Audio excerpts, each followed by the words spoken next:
I am by profession literary scientist or something like this, and I thought about how to integrate these two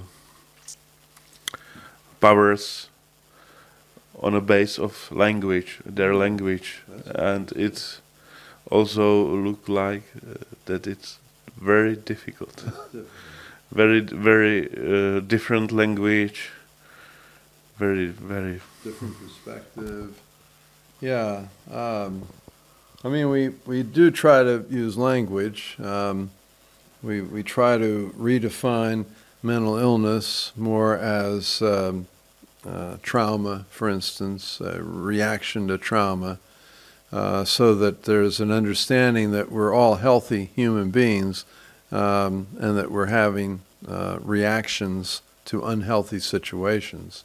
And that, to me, is a lot more hopeful than the description of the existing system, which is individuals have these defects, you know, that are, you know, pathological conditions.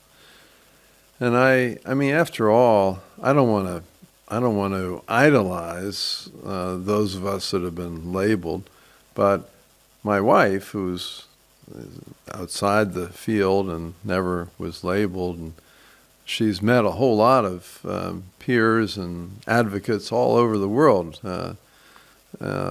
and she said, you know, you all are the most intelligent group of people I've ever met. You probably think too much. But the integration, I think, has to be based on humility on the basis of the existing structure. They have to accept our wisdom for certain dimensions of these problems that they can't understand because they haven't lived them. I think for the time being, a kind of a truce or compromise should be struck, saying, you know, mutual respect enough to say, we from the recovery movement respect that, you know, diagnosis is still, you know, necessary because we don't have yet a good alternative, and at times medication, just not for lifetime, and not defining the person by their medication and by their diagnosis, but laying the groundwork for a future where maybe diagnosis won't be used.